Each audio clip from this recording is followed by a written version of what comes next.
കുടിശ്ശിക തുക കിട്ടാതായതോടെ കോഴിക്കോട് മെഡിക്കൽ കോളേജിലേക്കുള്ള മരുന്ന് വിതരണം നിർത്തിയിരിക്കുകയാണ് കമ്പനികൾ. തിങ്കളാഴ്ച മുതൽ കടുത്ത മരുന്ന് ക്ഷാമമാണ് ആശുപത്രി അഭിമുഖീകരിക്കാൻ പോകുന്നത്. മുന്നിലുള്ളത് ഇന്നത്തെ രാത്രിയും നാളത്തെ പകലും രാത്രിയും മാത്രം. ജീവൻ രക്ഷാമരുന്നുകൾ ഉൾപ്പെടെയുള്ളവയുടെ കുറഞ്ഞ സ്റ്റോക്കാണ് ആശുപത്രിയിൽ നിലവിലുള്ളത്.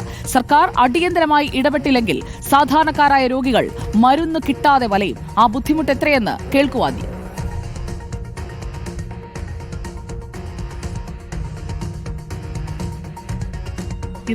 ഇന്നലെ മുതൽ പൂർണ്ണമായിട്ടും മരുന്ന് കമ്പനികൾ മെഡിക്കൽ കോളേജ് സപ്ലൈ നിർത്തിയിട്ടുണ്ട്. ഇനി 2 ദിവസത്തേക്കുള്ള മരുന്ന് മാത്രമേ ബാലൻസ് ഉള്ളൂ. ഇപ്പോൾ ഫാർമസിയിൽ നമ്മൾ അറിയാൻ കഴിഞ്ഞത് പൂർണ്ണമായും മരുന്ന് നിലച്ച് എന്നാണ് അറിയാൻ കഴിഞ്ഞത്. ഇപ്പോൾ ക്യാൻസർ മെഡിസിന്, അതേപോലെ 1500 പേര് ആളുകൾ ഡയാലിസിസ് ചെയ്യുന്നുണ്ട്.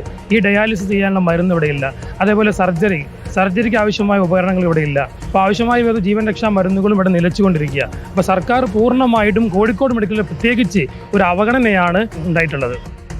ദീപക് വലയമ്മ എത്തുന്നു നമുക്കൊപ്പം. Deepak Valayamma, good evening.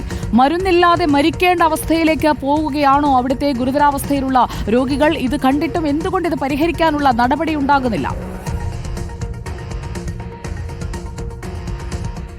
ഞാൻ നിൽക്കുന്നത് കോഴിക്കോട് മെഡിക്കൽ കോളേജിലാണ്. അതായത് ഇവിടെ ഇപ്പോൾ ഈ മരുന്ന് വിതരണം പൂർണ്ണമായും മരുന്ന് വിതരണ കമ്പനികൾ നിർത്തിവെച്ചിരിക്കുകയാണ്. ഇന്നലെ മുതലാണ് മരുന്ന് വിതരണം പൂർണ്ണമായും നിർത്തുകയും ചെയ്തിട്ടുള്ളത്. പ്രധാനമായും ഈ സാധാരണക്കാരായ രോഗികളൊക്കെ തന്നെ ആശ്രയിക്കുന്നത് ഈ ന്യായവില മെഡിക്കൽ ഷോപ്പിനെയൊക്കെയാണ്. ഒപ്പം തന്നെ സർജറിയുള്ള ആളുകളൊക്കെ തന്നെ ഇവിടുത്തെ HDS നടത്തുന്ന അത്തരം മരുന്ന് ന്യായവിലയിൽ കിട്ടുന്ന കേന്ദ്രങ്ങളെയാണ് സ്വാഭാവികമായും ആശ്രയിക്കേണ്ടത്. പക്ഷേ കഴിഞ്ഞ കുറേ നാളുകളായി മരുന്ന് വിതരണം നടത്തിയതുമായി ബന്ധപ്പെട്ടുകൊണ്ട് 90 കോടിയുടെ കുടിശ്ശികയാണ് നിലവിൽ വിതരണ കമ്പനികൾക്ക് നൽകാനുള്ളത് എന്നുള്ളതാണ് ഏറ്റവും പ്രധാനപ്പെട്ട കാര്യം. ഇന്നിപ്പോൾ നമുക്ക് ഇവിടെ ദൃശ്യങ്ങളിൽ തന്നെ കാണാൻ വലിയ തിരക്കൊന്നും കാണാൻ കഴിയില്ല. കാരണം ശനിയാഴ്ചയാണ്, OP പ്രവർത്തനം ഉള്ള ദിവസമല്ല. അതുകൊണ്ട് അത്തരത്തിൽ മരുന്ന് വാങ്ങുന്ന ആളുകൾ ഇവിടെയില്ല. പക്ഷേ ഈ ഡയാലിസിസ് ഉൾപ്പെടെയുള്ള സംവിധാനങ്ങൾക്ക് മരുന്ന് വളരെ അത്യാവശ്യമാണ്. അത്തരം മരുന്ന് ഇവിടെ പൂർണ്ണമായും ലഭ്യമാക്കുന്ന സാഹചര്യം നേരത്തെ ഉണ്ടായിരുന്നു. പക്ഷേ മരുന്ന് വിതരണ കമ്പനികൾ പറയുന്നത് നേരത്തെ തന്നെ ഈ 90 കോടി കുടിശ്ശികയായതിന് പിന്നാലെ സർക്കാരിനോട് ഈ കാര്യം അറിയിച്ചിട്ടുണ്ട്. ഒപ്പം തന്നെ മെഡിക്കൽ കോളേജ് സൂപ്രണ്ടിന് ഈ കാര്യം കൃത്യമായി വിശദീകരിച്ച് അദ്ദേഹത്തിന് കത്ത് നൽകിയിട്ടുണ്ട്.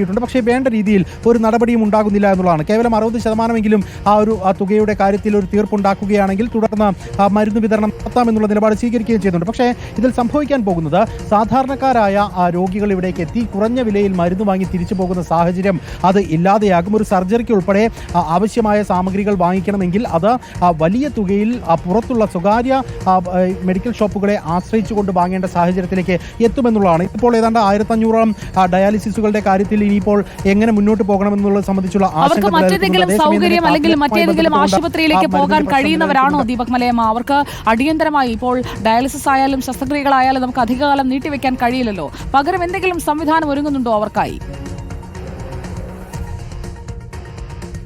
നിലവിലെ സാഹചര്യത്തിൽ അത്തരം നടപടികളിലേക്ക് കടക്കാൻ കഴിയില്ല എന്നുള്ളതാണ് ഏറ്റവും പ്രധാനപ്പെട്ട കാര്യം. കാരണം ഈ മരുന്ന് വിതരണ കമ്പനികൾ ഈ ആശുപത്രിയിലേക്ക് മരുന്ന് ഇത്രയും കാലം വിതരണം ചെയ്തതാണ്. അതുമായി ബന്ധപ്പെട്ടുകൊണ്ടുള്ള കുടിശ്ശിക തീർക്കാതെ ഇവിടേക്ക് ഇനി മരുന്ന് വിതരണം ഇല്ല എന്നുള്ളതാണ്. ഇനി സുജയ ചോദിച്ച കാര്യത്തിലേക്ക് വരികയാണെങ്കിൽ സാധാരണക്കാരായ രോഗികൾക്ക് ഏറ്റവും കുറഞ്ഞ വിലയിൽ അവർക്ക് സർജറിക്കായാലും മറ്റാവശ്യങ്ങൾക്കായാലും മരുന്ന് കിട്ടേണ്ട ഇടമാണ് കോഴിക്കോട് പ്രധാനമായും മെഡിക്കൽ കോളേജ് എന്ന് പറയുന്നത്. ഇവിടേക്ക് എത്തുന്നത് അത്ര കണ്ട് സാധാരണക്കാരായ മനുഷ്യർ തന്നെയാണ്. അവർക്ക് ഇവിടെ നിന്നും പുറത്തേക്ക് ഇറങ്ങിക്കഴിഞ്ഞാൽ നിരവധിയായ സ്വകാര്യ മെഡിക്കൽ ഷോപ്പുകളുണ്ട്, മെഡിക്കൽ സ്റ്റോറുകളുണ്ട്. അവിടേക്ക് എത്തിക്കഴിഞ്ഞാൽ പക്ഷേ ഇവിടെ കിട്ടുന്ന മരുന്നിനേക്കാൾ ഭാരിച്ച തുക അതിന് നൽകേണ്ട സാഹചര്യം വരും. അത് നൽകാൻ കഴിയാത്തത് കൊണ്ടാണല്ലോ സ്വാഭാവികമായും നമ്മൾ ഇത്തരത്തിലുള്ള ആരോഗ്യ കേന്ദ്രങ്ങളെ സമീപിക്കുന്നത്. അത്തരം ആരോഗ്യ കേന്ദ്രങ്ങളിലേക്ക് എത്തുന്നവർക്ക് സുജയ് സൂചിപ്പിച്ചതുപോലെ മറ്റൊരിടത്തേക്ക് പോയി ചികിത്സ തേടാൻ കഴിയുന്ന സാഹചര്യമില്ല.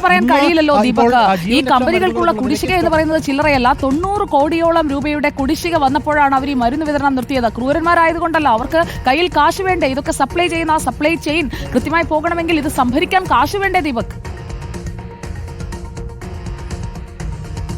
തീർച്ചയായും. കാരണം ഇത് ഇന്നോ ഇന്നലെ തുടങ്ങിയതല്ല. കഴിഞ്ഞ 9 മാസങ്ങൾക്ക് മുൻപ് സമാനമായ രീതിയിൽ മരുന്ന് വിതരണം നിർത്തുമെന്ന് കാണിച്ച് നോട്ടീസ് കൊടുക്കുകയും അതേ തുടർന്ന് ചർച്ചകൾക്ക് വിളിക്കുകയും ആ ചർച്ചയുടെ അടിസ്ഥാനത്തിൽ മരുന്ന് വിതരണത്തിൽ കുടിശ്ശികയുള്ള തുക കൊടുത്തു തീർക്കാമെന്ന ഉറപ്പ് നൽകുകയും ഒക്കെ ചെയ്തിട്ടുള്ളതാണ്. പക്ഷേ ആ കാര്യത്തിലൊന്നും അന്തിമമായ ഒരു തീർപ്പുണ്ടായില്ല എന്നുള്ളതാണ് വീണ്ടും ഇതേ ദുരവസ്ഥയിലേക്ക് കാര്യങ്ങൾ എത്തിച്ചിരിക്കുന്നത്. ദൈനംദിന കാര്യങ്ങൾക്ക് പോലും പൂർണ്ണമായും അതിൻ്റെ പ്രവർത്തനം മുന്നോട്ട് കൊണ്ടുപോകാൻ വേണ്ടി തുകയില്ലാത്ത ഒരു ആശുപത്രിയാണ് കോഴിക്കോട് മെഡിക്കൽ കോളേജ് എന്നുള്ളൊരു വസ്തുത നിലനിൽക്കുന്നുണ്ട്. DHS ആ നിലയ്ക്ക് കൈകാര്യം ചെയ്യേണ്ട ഒരു ആശുപത്രി കൂടി കൂടിയാണ്. നേരത്തെ നമ്മൾ കണ്ടിട്ടുള്ളതാണ് ഈ ആശുപത്രി വികസന സമിതി ഇതിന്റെ ഈ OP ടിക്കറ്റിന്റെ ചാർജ് വർദ്ധിപ്പിക്കുന്ന അടക്കമുള്ള കാര്യങ്ങൾ നമ്മൾ കണ്ടതാണ്. 10 രൂപയിലേക്ക് അതിന്റെ വർധനവ് വരുത്തുന്ന സാഹചര്യം ഉണ്ടായിരുന്നു. അത് ആശുപത്രിയുടെ ദൈനംദിന പ്രവർത്തനങ്ങൾ മുന്നോട്ട് പോകുന്നതിന് വേണ്ടി എന്നുള്ള നിലയിലാണ് അത് വർദ്ധിപ്പിച്ചത്. അത്ര കണ്ട് മനുഷ്യർ ആശ്രയിക്കുന്ന കോഴിക്കോട് മെഡിക്കൽ കോളേജിലാണ് ഇത്തരത്തിൽ മരുന്ന് വിതരണവുമായി ബന്ധപ്പെട്ട് ഇതൊരു അനാസ്ഥയാണ്. മരുന്ന് തന്നെ വേണം. മരുന്നിന് പകരം മയക്കുന്ന വാക്കുകൾ പോരാ. മരുന്ന് തന്നെ വേണം. തിങ്കളാഴ്ച മുതൽ രോഗികൾക്ക് ന്യായവില കേന്ദ്രമാണ്. ന്യായവില കേന്ദ്രത്തിൽ ന്യായമായും കിട്ടേണ്ട ആ തുകയ്ക്ക് തന്നെ അവർക്ക് മരുന്ന് ലഭ്യമാക്കാനുള്ള നടപടികളാണ് അധികൃതർ